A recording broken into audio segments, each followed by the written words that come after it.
ये एक दुख भरी किताब माँ बाप के सपनों की है। अगर आप ये लाइन अभी नहीं सुन सकते तो इस वीडियो को स्किप कर सकते हो।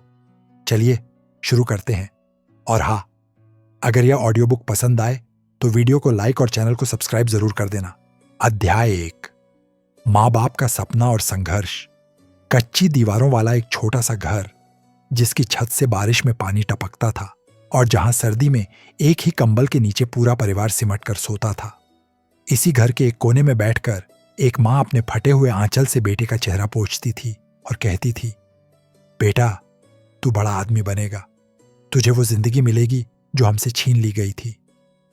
बाप सुबह 4 बजे उठकर ईंट भट्टों पर मजदूरी करने जाता। उसके हाथ छिल जाते, पैर फट जाते, पर चेहरे पर एक अजीब सी चमक होती, क्योंकि उसे यकीन था कि उसका बेटा किताबों से दोस्ती करेगा, कलम से अपनी तकदीर लिखेगा। बचत बचत किसे कहते हैं भाई?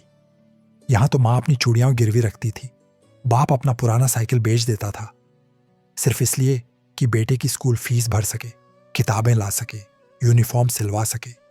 रात को भूखे पेट सोना पड़ता तो भी दोनों एक दूसरे की आंखों में मुस्कान तलाशते कि चलो कोई बात नहीं, बेटा तो खाकर सोया है ना।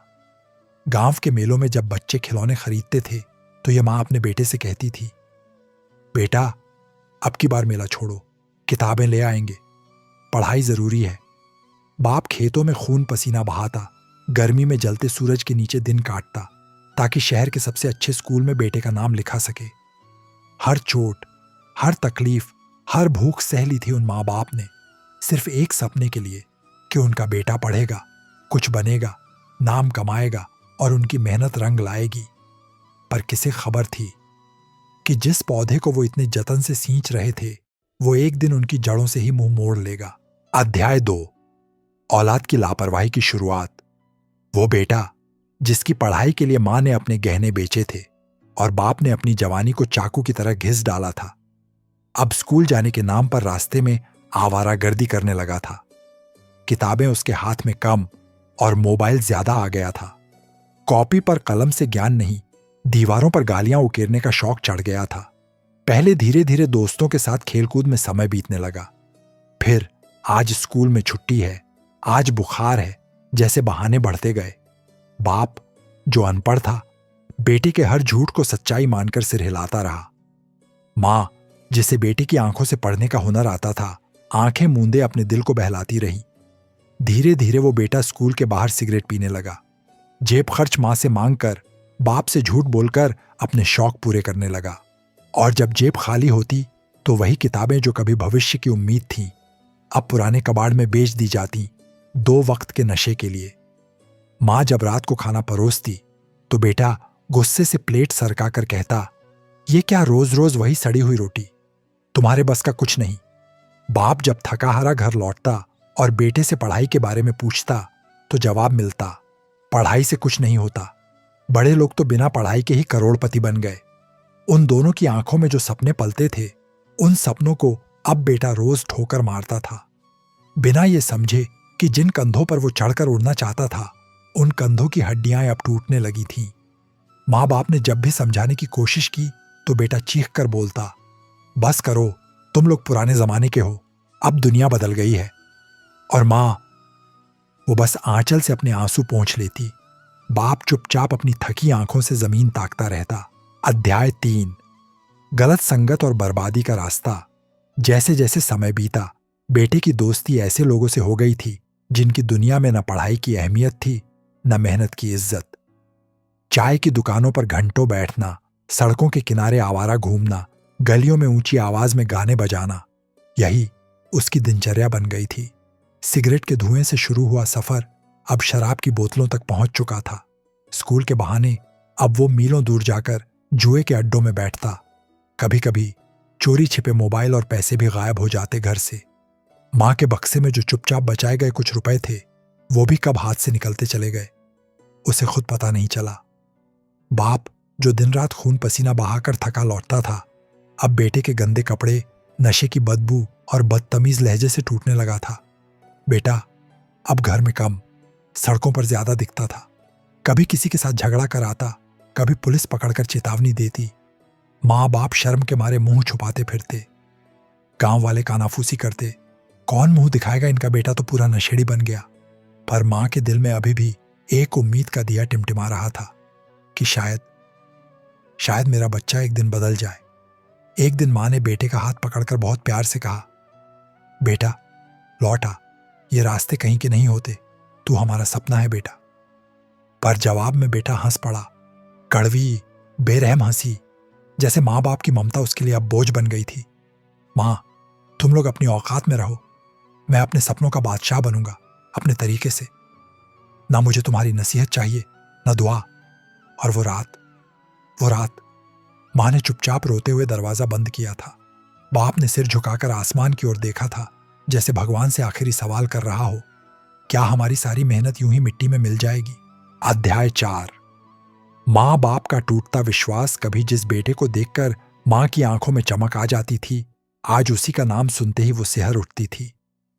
बाप जो कभी सपनों के महल बनाता था, अब दिन रात खुद से लड़ता था कि कहाँ चूक हो गई, कहाँ उसकी परवरिश हार गई। घर का आंगन जो कभी हंसी से गूंजता था, अब सूना पड़ा था।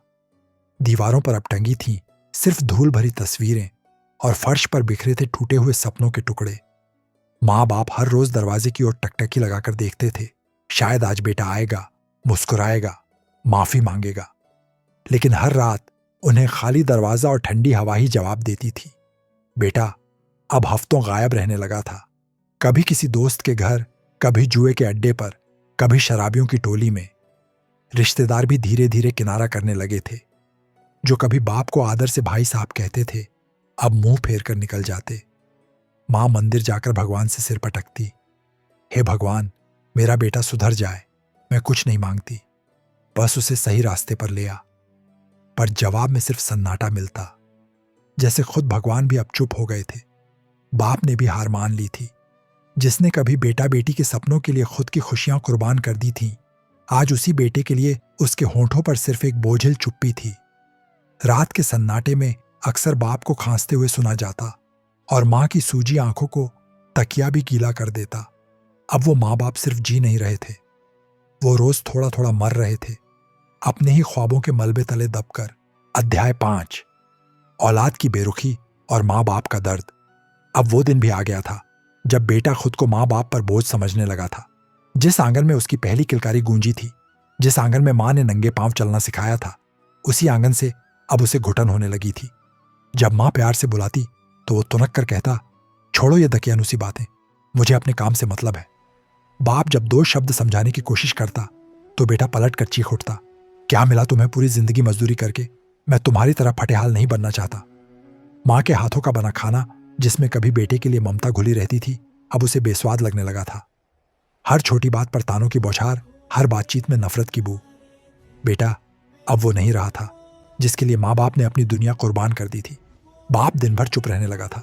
माँ भी अब बेटे के लिए दुआ करने से डरती थी, कहीं दुआ भी खुद घायल होकर लौट ना आए।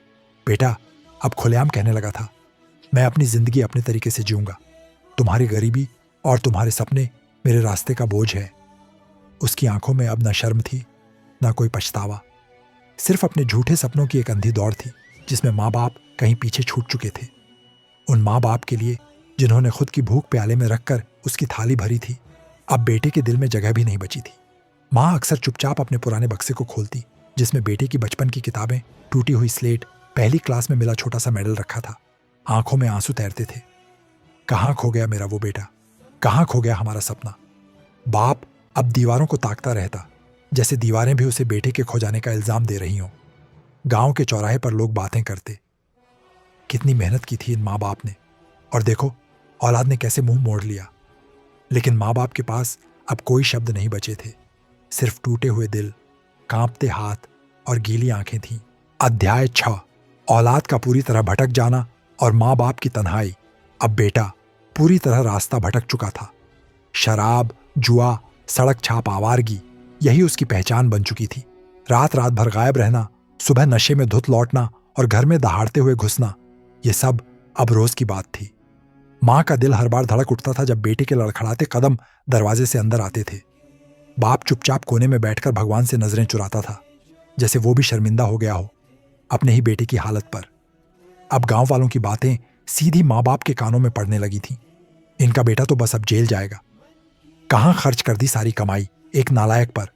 माँ जब बेटे के सिर पर हाथ रखती तो वो झटक कर हाथ हटा देता, जैसे ममता का बोझ अब उसके कंधों पर भारी पड़ रहा हो। बाप जब समझाने की कोशिश करता तो जवाब में बेटा बेशर्मी से चिल्लाता, तुम दोनों ने क्या दिया मुझे, ना दौलत ना शोहरत, अब मुझे मेरे हाल पर छोड़ दो। और माँ बाप चुपचाप एक दूसरे का चेहरा देखते रहते, जैसे एक दूसरे से माफी मांग रहे हों कि हमसे गलती हो गई, हमने इसे जिंदगी देना चाहा, शायद बहुत बड़ी भूल कर दी। घर के आंगन में अब बस सूखी धूल उड़ती थी, दीवारें दरारों से भर गई थीं और आंगन के बीचों बीच खड़ी तुलसी भी मुरझा चुकी थी। माँ अक्सर अकेले में फूट फूट कर रोती थी, पर आंसू भी अब इतने बह चुके थे कि आंखें भी सूखने लगी थीं। बाप की कमर पहले मेहनत से झुकी थी, अब दुख और शर्म से और भी दोहरी हो गई थी। उसके चेहरे की झुर्रियों में अब हर एक शिकन एक टूटा सपना बन गई थी। कभी जो घर उम्मीदों से चमकता था, अब वहां सन्नाटा चीखने लगा था। कभी जो आंगन बेटे की किलकारियों से गूंजता था, अब वहां सिर्फ माँ बाप की टूटती सांसें गिनने की आवाज थी। बेटा अब माँ बाप को सिर्फ बोझ समझता था, और माँ बाप अपने ही घर में पराये हो चुके थे। अध्याय 7। माँ बाप की अंतिम उम्मीद और बेटे की बेरहम ठोकर इतना सब सहने के बाद भी माँ बाप के दिल में एक नन्ही सी उम्मीद अब भी बाकी थी, एक चिंगारी जो आंधियों में भी बुझने को तैयार नहीं थी। माँ रोज बेटे के पसंदीदा खाने बनाती, सोचती शायद आज वो मुस्कुराकर बोलेगा, माँ माफ कर दे। बाप रोज दरवाजे के पास बैठा रहता, शायद बेटा आकर कहे, बाबूजी मुझे एक और मौका दो। पर ऐसा कभी नहीं हुआ। उल्टा बेटा अब पूरी तरह बदचलन हो चुका था। एक दिन जब माँ ने थोड़ी नरमी से बेटे के कंधे पर हाथ रखा और फूट पड़ी, बेटा हम बहुत थक गए हैं, बस लौट आ, तुझे गले लगा लूं, फिर कुछ नहीं चाहूंगी। बेटे ने गुस्से में हाथ झटका, इतनी जोर से कि मां गिर पड़ी। बाप दौड़ा, मां को संभाला, लेकिन बेटे की आंखों में कोई पछतावा नहीं था। वो तो उल्टा दहाड़ कर बोला, तुम लोग मेरी जिंदगी बर्बाद कर रहे हो। मैं कोई गरीब का बेटा बनकर नहीं मरूंगा। मुझे तुम्हारे जैसे फटीचर सपनों की जरूरत नहीं। मां फटी फटी आंखों से बेटे को देखती रही। जिस बेटे के लिए उसने खुद को जलाया था, आज वही उसे धक्का दे रहा था। बाप ने कांपते हुए बेटे का रास्ता छोड़ा। बेटा दरवाजा धक्का मारकर निकल गया, बिना पीछे मुड़े, बिना एक बार भी देखे कि मां जमीन पर गिरी पड़ी है। उस दिन मां की आंखों से आंसू नहीं बहे, शायद आंसू भी अब थक चुके थे। बाप के होठों पर कोई शब्द नहीं आया, शायद अब बोलने को कुछ बचा ही नहीं था।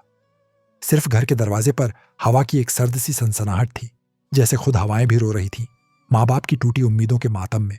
अध्याय 8। बुढ़ापे की तन्हाई और पछतावे का अंधेरा।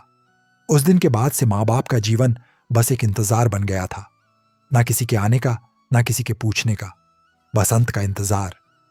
मां अब आंगन के कोने में एक टूटी खाट पर बैठती थी, दिन भर खाली नजरों से दरवाजे को ताकती रहती, जहां से कभी बेटा हंसता खेलता भीतर आया करता था।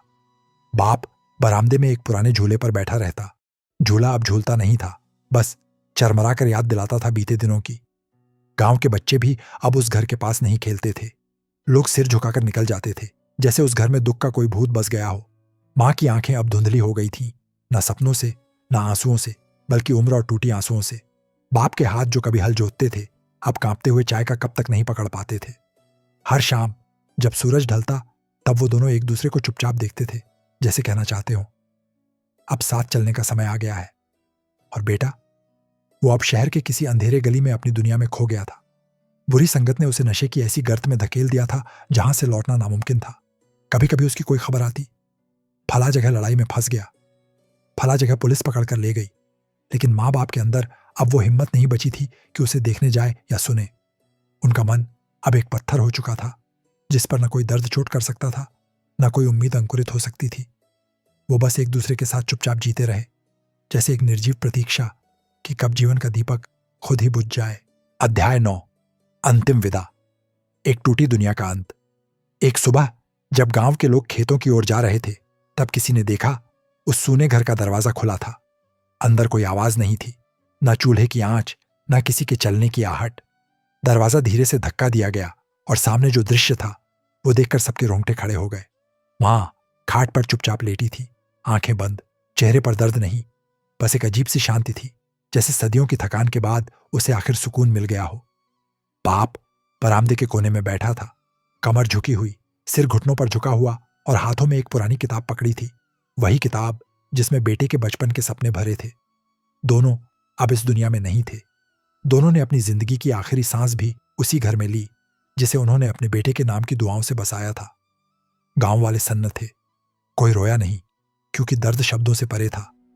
किसी ने धीरे से जाकर गांव के मंदिर की घंटी बजाई, जैसे भगवान को खबर दे रहा हो कि साला, तेरे दो सबसे सच्चे भक्त तुझे मिलने आ रहे हैं। शवों को साथ लेकर जब गांव वाले श्मशान पहुंचे तो आसमान पर घने बादल छा गए, जैसे खुद प्रकृति भी रो रही थी। माँ बाप की चिताएं साथ साथ जल रही थीं। लकड़ियों से उठता धुआं आसमान में मिल रहा था, जैसे उनकी टूटी आत्माएं अब जाकर आजाद हो रही थीं। और बेटा, वो तो कहीं नशे के किसी अंधेरे गली में पड़ा था, बेखबर, बेपरवाह। उसे न मां की मौत की खबर मिली, न बाप की चिता की आंच ने उसे छुआ। कहानी खत्म हो गई थी, पर दिलों में जो टीस छोड़ गई थी वो कभी खत्म नहीं होगी। एक माँ बाप ने अपना सब कुछ देकर एक सपना बुना था, और औलाद ने वो सपना अपने पैरों तले कुचल दिया था। बस यही थी उनकी कहानी, एक टूटी दुनिया का दर्दनाक अंत।